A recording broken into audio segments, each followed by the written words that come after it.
Life Management Science Labs would like to acknowledge that we live and produce this podcast on the traditional lands of the Wurundjeri people. We'd also like to acknowledge the traditional owners of the lands of our listeners and our international colleagues. We'd like to thank and pay our respects to their elders, past, present, and emerging.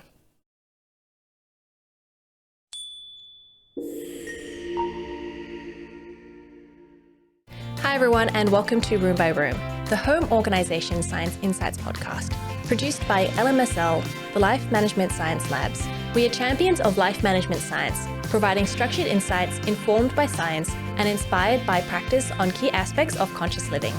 Each week we bring you scientific and practical insights on each element, with expert knowledge from professionals in the field. I'm your host, Gabriella Joustra, coming to you from Naarm, Melbourne, Australia. Let's get started. Hi and welcome to the podcast. I'm Gabriella Joustra. My guest today will be talking about where to start with decluttering. Hi, how are you? Hi, I'm well. Thanks for having me. So, would you like to introduce yourself? Yes, I'm Angela Esnouf and I run a business called Creating Order from Chaos, and I have a partnership in another one called Hoarding Home Solutions. And so my work is all about home organisation. Great. So today we'll get started with some rapid fire questions. So that's just where we ask a few questions just to get warmed up. Mm-hmm. So what's a book that you're reading at the moment? Oh, that's a really good question. I think the title is A Local Woman Missing. It's an audio book that is, my favourite way to consume books. Is there like a TV show you're watching or a movie that you've watched recently? Oh, TV show. Look, I love Survivor.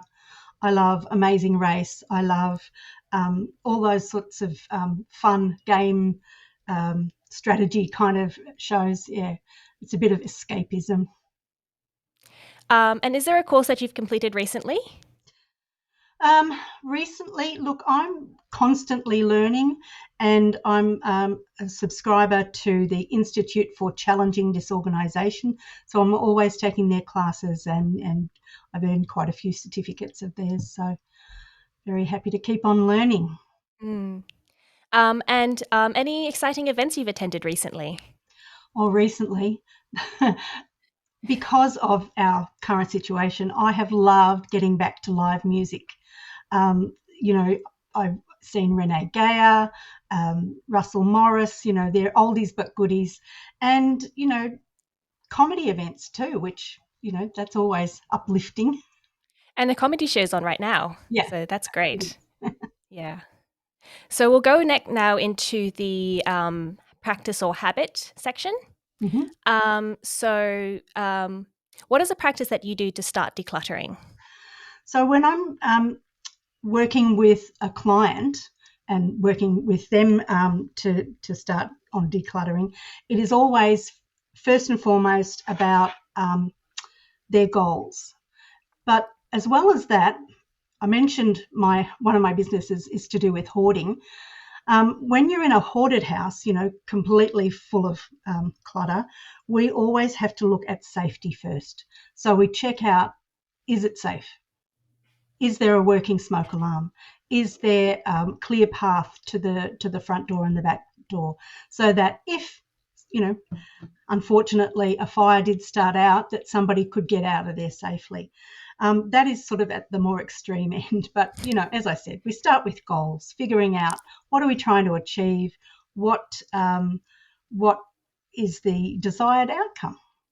And what are the challenges with this practice?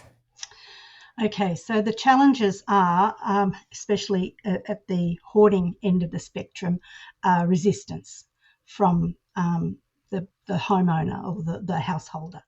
So sometimes people welcome me into their homes to help with decluttering. They swing open the door and they're very happy to see me. But sometimes this intervention has been imposed on them and they're not happy to see me. So we have to talk about, getting in there and engagement with the person. And again, it comes back to goals. If they can see there's a reason why they should, make their home more safe to live in or more comfortable, then then they will throw open the door and be happy to see me if we can tap into their motivation. Okay. So with more sort of general decluttering, Mm-hmm. how often would you do that in your personal life? My personal life. Um, when I first started out, and also when my kids were at home, of course, you have more of everything in a bigger house and all of that. I would do it on a almost daily basis, just a little bit at a time. And these days, I live in a much smaller place. It's just me and my husband, and I do it sort of whenever I see it needs doing. Whenever I see that I can't fit my socks in the sock drawer, it's time to declutter the sock drawer. You know, um, it has become a lifelong habit for me now. Yeah. But in that case, how do you find the time to do it? Yeah. Well, starting out, I think it's important to realize that 5 minutes is enough time to start. And a lot of people get stuck on that idea that I have to set aside a whole weekend or a whole Saturday morning to declutter, when in fact, starting with just 5 minutes, like that sock drawer, can just get some momentum happening. And you practice your skills, you practice your decision making skills, and putting those goals into action, of I want to be able to open my drawer and find what I need when I need it. That's the kind of thing that, basically that's what it comes down to. So you don't have to set aside a whole big time. Of course, you can if you want to. What I would like to see happen for people is that they have quick wins. And those quick wins motivate them to keep on doing it a little bit more. As I said before with the 5 minutes, for some people, if it really is uncomfortable, or they think they don't have time, I say to them, set a timer for 5 minutes. When the timer goes off, you can stop or you can keep going. It's your choice. Little areas that might be good to start doing this, like 5 minute practice, might be the fridge veggie drawer. Um, you know, Clearing that out. Maybe the pantry, the spice collection, to see, how long have you been keeping that oregano, dried oregano in the pantry for? Does it still smell fresh, and so on? There are lots of little places that people could start easily and gain confidence in their own decision making and the process. And do you recommend this for everyone? Oh, yeah, I think it's a life skill that editing your possessions, being in control of what you have in your home, that is a life skill that it gives you freedom, really. Otherwise, the the possessions sort of have control over you. So why is decluttering important?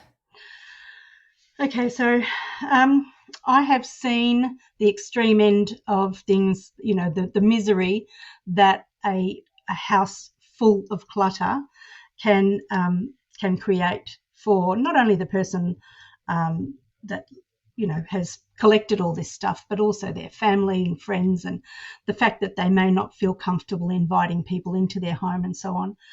But being organised and decluttering really is an opportunity to live with your best stuff. You get to curate a life that is meaningful to you. It's not imposed upon you by other people's values and so on, but you get to choose. I think, as I said, it's a life skill that is something that carries you through into every area of your life. What other areas do you mean? Well, let's say study. Now, if you want to study and do well in school and university and strive for something like the goal of becoming a doctor or a teacher or an artist, the study that's involved, it's intensive. But if you are constantly distracted by stuff that isn't organised, if you can't find the things that you need when you need it, if you can't find the notes you took during class because you're not organised, that's getting in the way of your long-term goal. So if you want to live a healthy life, you want to be able to find your running shoes and head out the door and know that you've got time to run around the block or do your 5K and get back and into work on time. All of these little things in your life are controlled by being organised. Yeah, that's I definitely need some help with that at the moment. So I'm very much interested in learning more about this. What are some misconceptions about decluttering?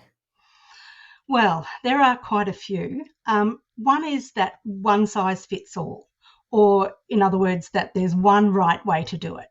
And there are books written by experts who say, this is the way to do it. This is the way it worked for me, therefore it will work for everyone on the planet. And of course, that's not the case. Everyone on the planet is different. They learn differently. They have different values and needs. They have different calls on their time. And so we need to take into consideration things like people's personal preferences, whether they like to feel an abundance of things around them, whether they're visual learners and they like to have everything out so that they can remember where it is, or other people prefer to have it behind closed doors. That's one of the misconceptions.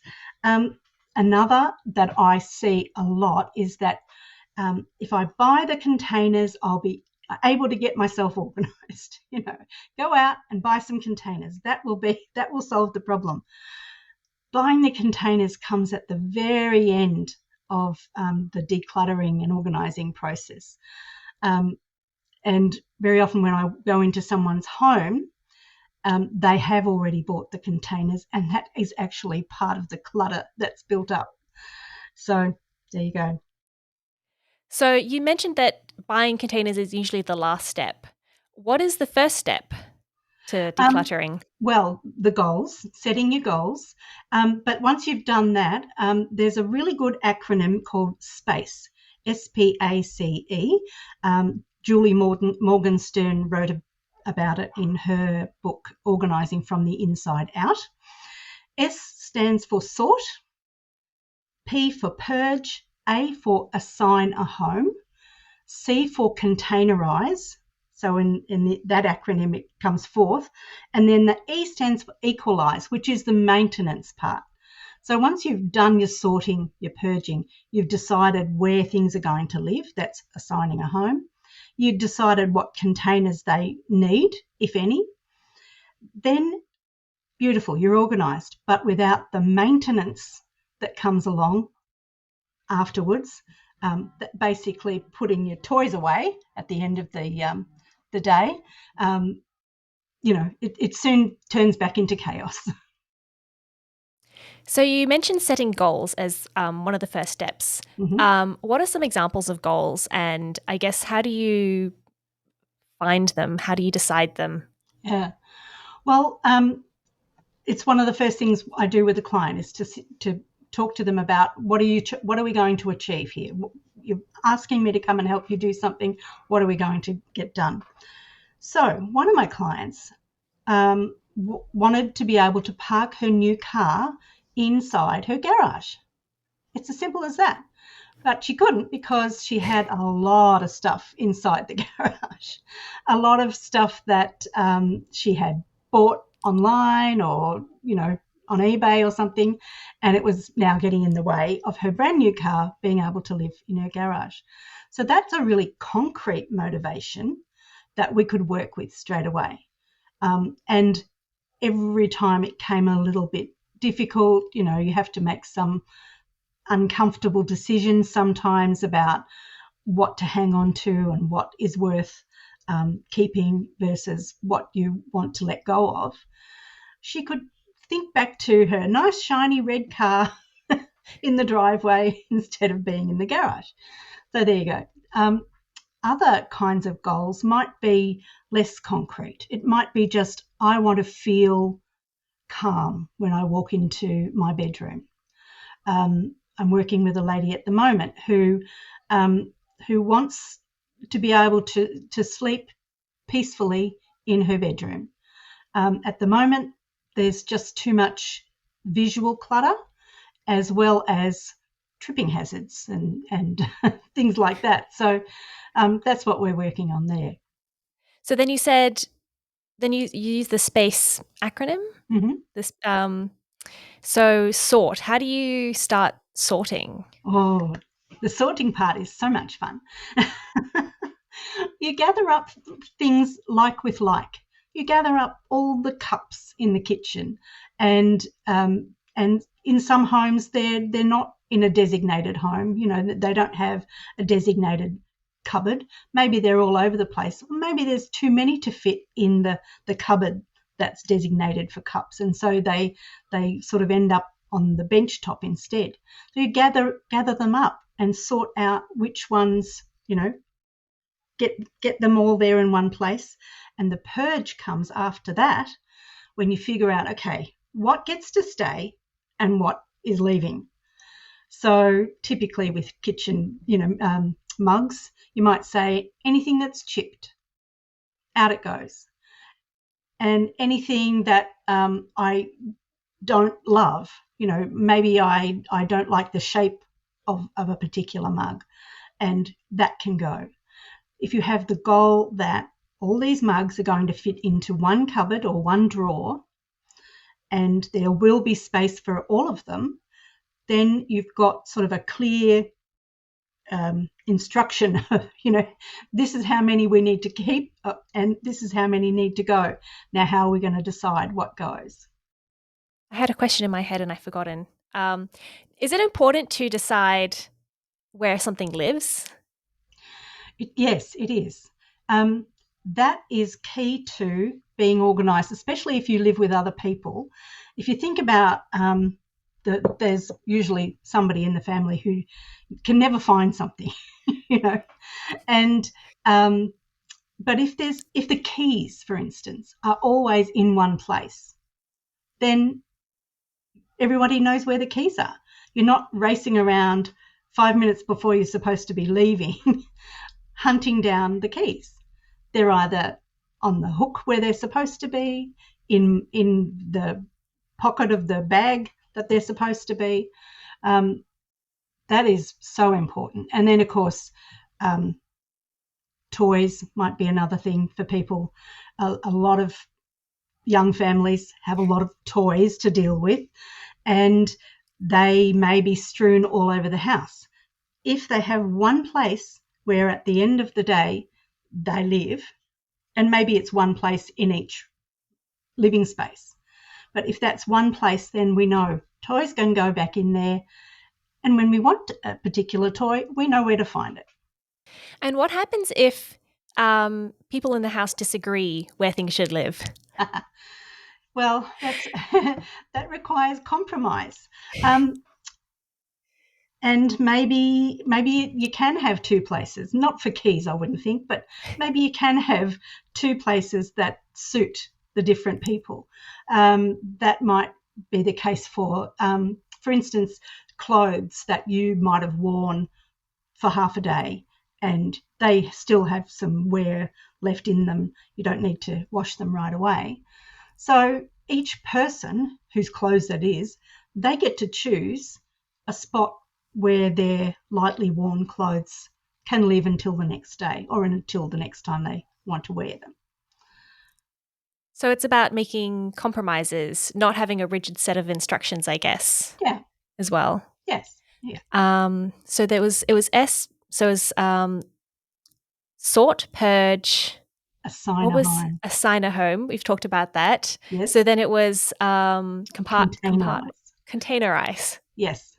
Containerize. So when you've decided, let's talk about the socks. Mm-hmm. So you've decided this drawer is where I would like my socks to live. That's assigning the home. Now, maybe it would be useful to have a little basket inside a drawer. Maybe the drawer is huge and it also has to have other things in it, singlets, petticoats, whatever. Maybe you want to have socks separate from stockings. So that is when we go, okay, what kind of a container can we use to keep those socks and stockings contained? Okay, it makes sense. I think most people would start off with, I've got all these boxes and now I have to try and fit them into everything. Yes. Whereas, you're saying that you should start off with the space and what you have. Yeah. Well, start out by keeping what you need. Now, I had a client once who was so proud to show me that she had organised her underwear. And she pulled open quite a large drawer in the dressing table, and it was full of black underpants, just all black underpants. And she said, and look at this drawer. And she opened a drawer next to it, and that was an equally large drawer full of white underpants. And she was so happy. I was astonished by the volume, the number of items, how many times she could have worn a new pair every day for 6 months and not had to do any washing. So in that case, would you recommend just having fewer pairs of underpants? I certainly would. I certainly would. And you'd quickly, decide which ones were comfortable, which ones you thought were, too threadbare and all that. Sometimes it's as basic as that. Yes, I have a current issue with my sock drawer. It's too full. I think I need to go through and throw some out. And I guarantee you'd be able to do it in 5 minutes. Definitely. I just really like all of my socks. Well, yes, and I can understand that. I know somebody else who loves socks, and they have to be a certain, nice, soft kind and all that. As I started right at the start, it's individual. Everybody has their own preferences. So if you want to have lots and lots of socks, maybe you need a bigger drawer. Maybe you need to assign a different home. Where would I find the space for them? Yeah, then something else has to give way, doesn't it? Yes. If you decide socks are my life and I don't care about something else in my life, then socks win. Okay. So it's about choosing the most important things, Yeah. I guess. Yeah. So what are some challenges in the process of decluttering? So a lot of people don't know where to start. And so they get bogged down in procrastination. I've got to find the perfect way to start. I've got to, and the all or nothing thinking that goes along with that too. If I can't set aside a whole morning to start this process, I may as well not. So they get, the delay of the start is part of the problem. But if you can just get started where it is somewhere simple, somewhere that's easy to make decisions. One of those places that I like to start is in the bathroom, because in the bathroom you'll have lots of expired products, and you can tell they're expired because either, they've caked up and dried up lipsticks or something, or the lotions smell a little off. It's easy to let go of things quickly in the bathroom. And, if you've got 3 half-empty bottles of moisturiser, and you're not using those, they're not getting any better. You're not going to suddenly say, well, I'll stop using the lovely moisturiser I like and start using these old ones. That's not going to happen. So it's time to let go.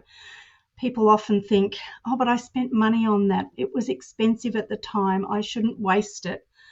But it's not doing you any good sitting there, taking up space, making it impossible to reach the things that you do want to use. So bathroom's a great spot to start. Sometimes people get worried about where to send things that they're getting rid of. It's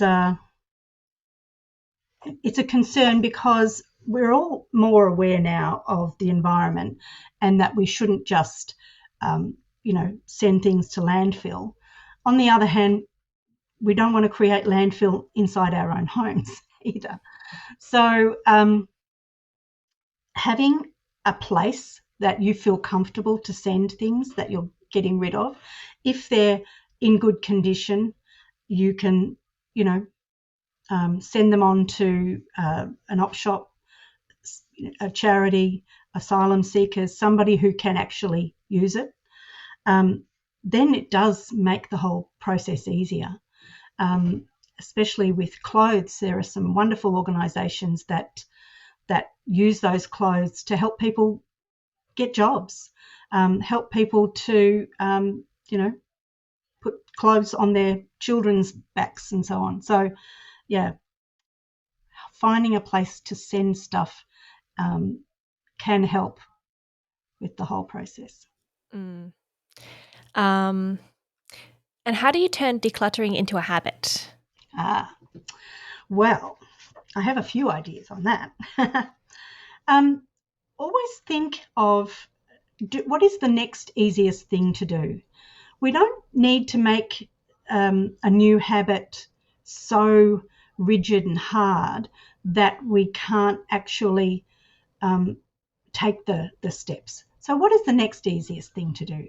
Now, maybe you've done some decluttering already and it went really well, but you're running out of time. There's maybe somebody coming to stay in the guest room and that still needs some work. Just do what you can when you can. It will just do the next thing and the next best thing as well. Sometimes, I mentioned the timer earlier, but sometimes if it's not comfortable, if the idea of decluttering is like, this is going to hurt, set a little timer, push yourself to get to the end of the timer, and then walk away, give yourself a pat on the back. You've done a great job. And also rewarding yourself for completing that habit is a good idea too. So, when I finish doing this job, I'm going to sit down with a cup of tea and a trashy magazine.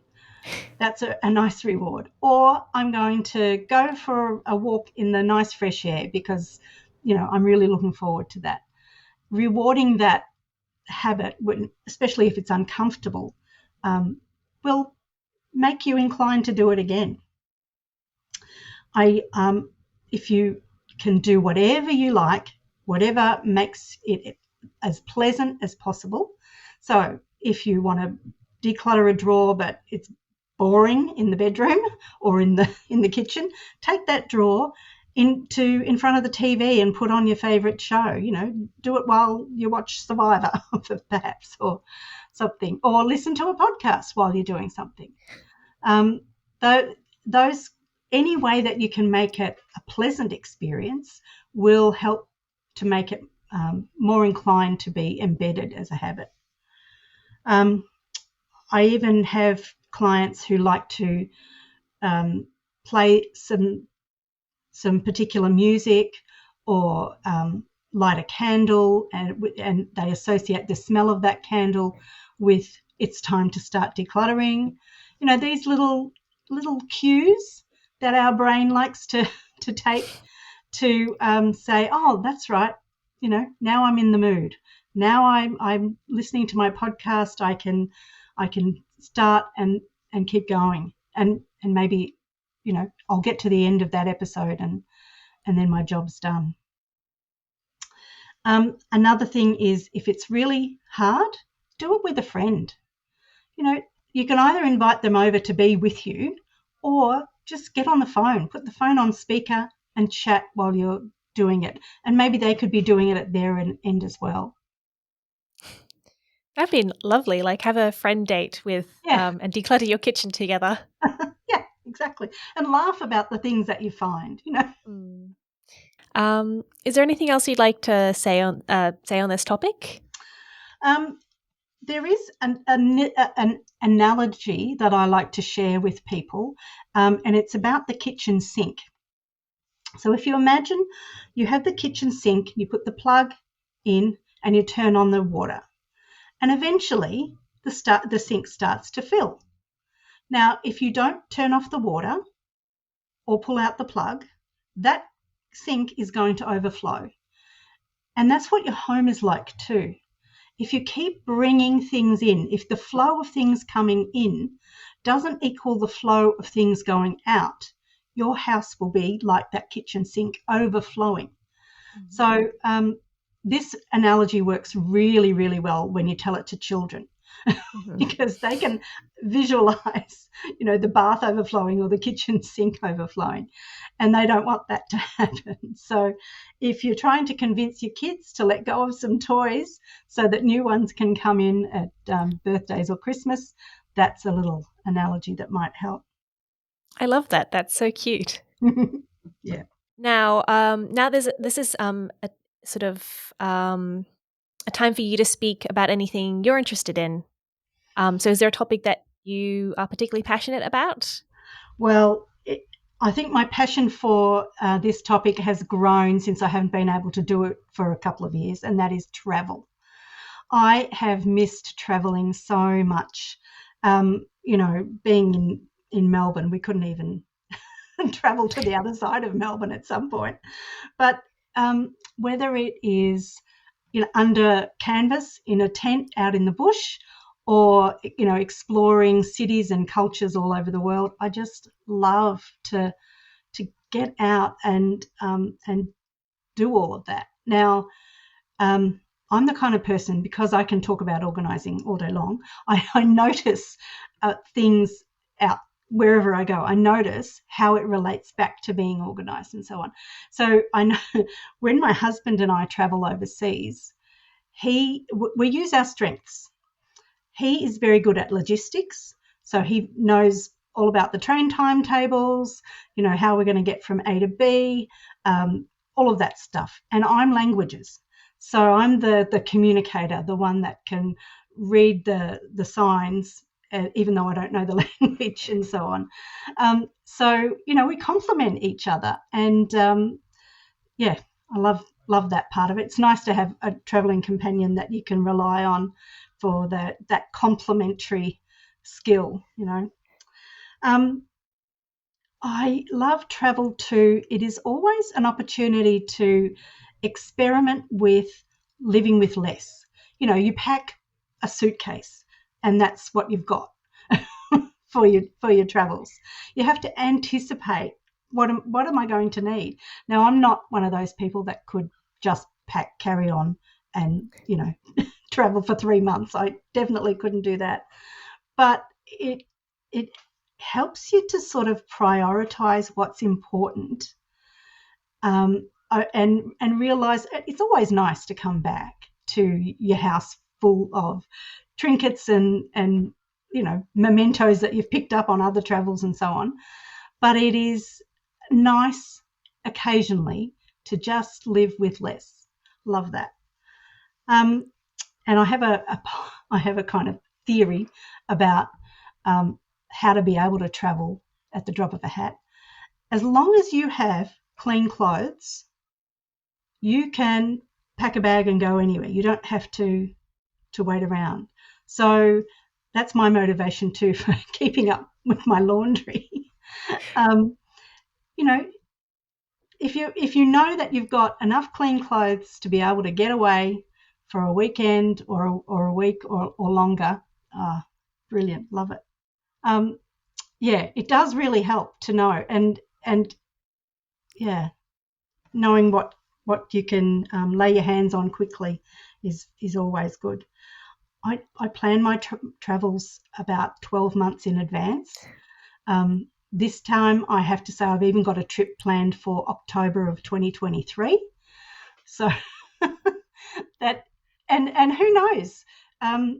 We've also recently been conditioned to realise it may not happen. We're going to have to be okay with our plans being dashed, but okay. My next holiday is camping at Wilson's Promontory. That should be doable. Yes, that definitely. Barring any kind of natural disaster, we should be able to get to that. Yeah, hopefully. What are your essentials when you're packing? Oh, that's interesting you should say. Long ago, I decided what my essentials were, and I typed out a list. I laminated that list, and that list is still in my drawer in my bedroom. So when I go to pack, I pull it out and I check the list. However, so much has changed since I wrote that list. The list says, bring the camera book with the instructions, and the camera charger. I don't need any of those anymore because I just use my phone. What else is there? Oh, all kinds of other little things like that. You don't need all those things anymore. But yeah, so my phone definitely for communication as well as the camera.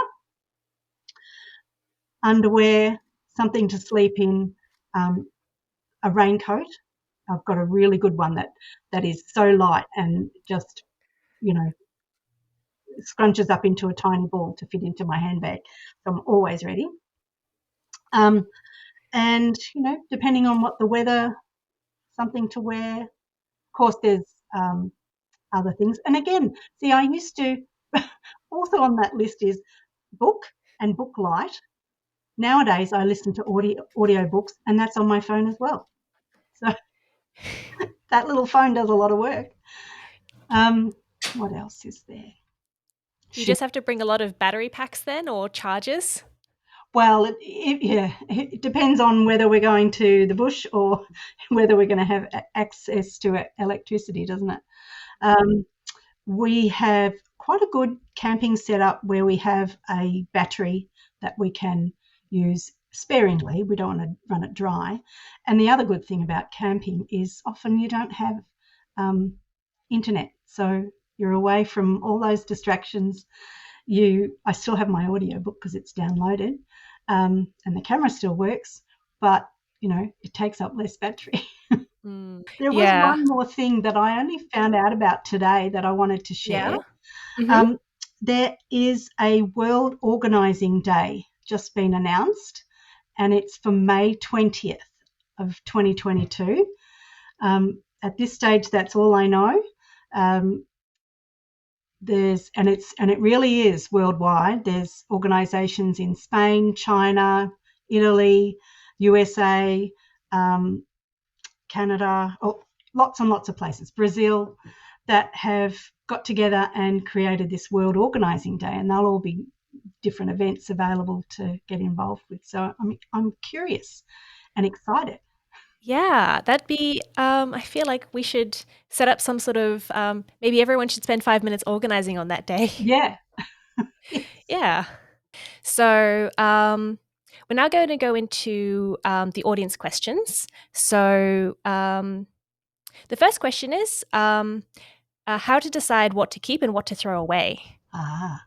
That is a really good question. And again, it comes back to some of the practical considerations, like how much space have you got to keep stuff. But then there are other considerations like, is it unique? Is there only one?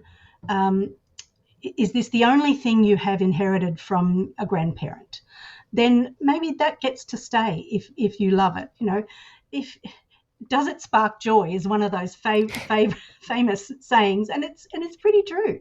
Does it spark joy? Does it bring you happiness to have that in your life? Now, when we get down to other less interesting things like kitchen mugs, sometimes it helps to set up something called a discard agreement with yourself before you even start. So if you start out by saying, I decide that anything that is broken, chipped, faded, in disrepair, that is going. I'm not going to have that in my life. It's bad feng shui, whatever. That might help you then when you're making the decisions about what to keep. It cuts out all the analysis paralysis, all the, do I keep this mug or this mug? Like just make it easy on yourself. I have a rule that I keep every book that is autographed by the author. So, and I have quite a few of those, and most of them are organising books that I've collected over the years from my fellow organisers. But that's a rule that makes it easy for me to decide when I'm going through my bookshelf, trying to make some space. If it's autographed, it stays. Decision made. Then, there are other considerations. Am I going to read it again? Will I ever read it? Maybe I haven't read it yet. Maybe that's because I'm not interested in that book. It can go on. So those little decisions that you can make ahead of time can save all the brain strain of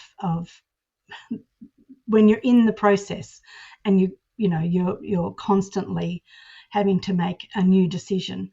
It can be draining. What happens if too many things spark joy?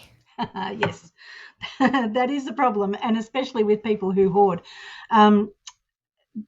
If too many things spark joy and it starts to affect your comfort or even worse, your safety, then it is time to do something about it. Now, if too many things spark joy and it's really hard to make a decision and let's say you're willing to let go of something, but you're just not sure what, there is value in realizing not everything has value. So not every item that your mother ever touched, for instance, has to be kept.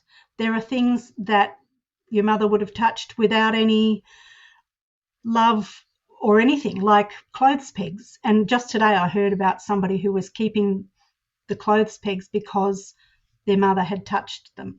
So, I mean, that is sad, but I'm sure that they also have many other things that mother touched. Maybe it's a handwritten recipe or, a hairbrush that they might actually be able to use. So it is tough, but you have to make some tougher choices and get help. If it really is difficult to do it, there's lots of help available. So one question is, are there any recommended practices to start decluttering according to our personality? That's a good one, yeah. Our personality.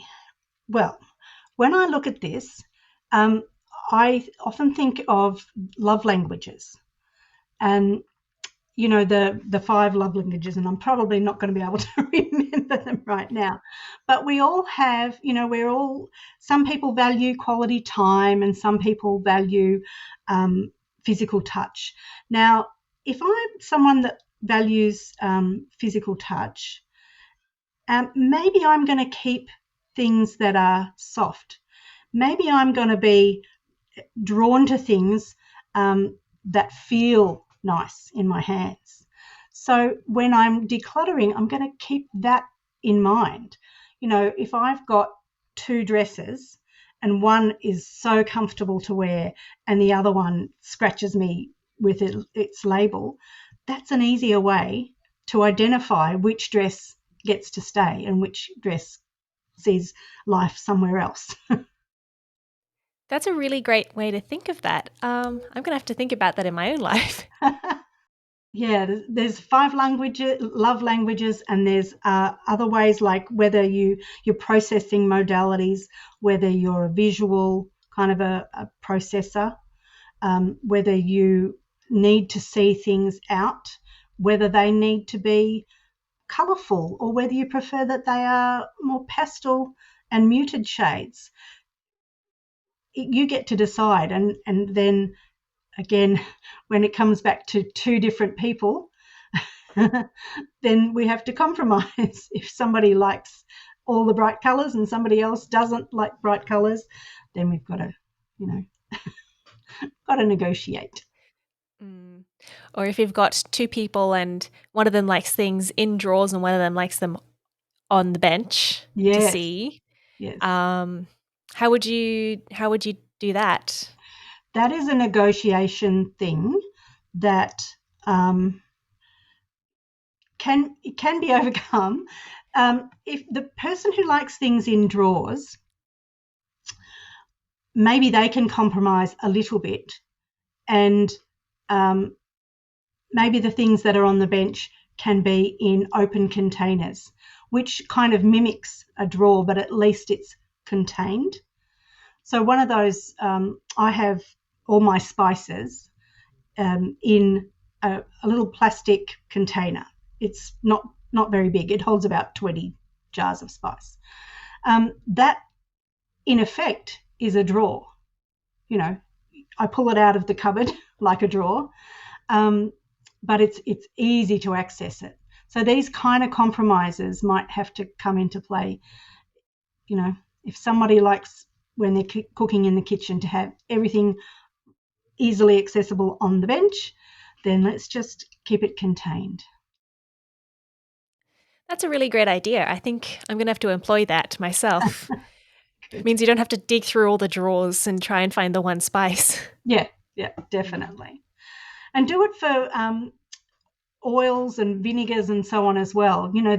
Those things, they all belong together, so they're easy to grab hold of. So another question is the concept of purging my space or house the same as decluttering? I guess it is. It is individual. Like when you say purge your space, I visualize a minimalist look, so that there's very little out and to be seen.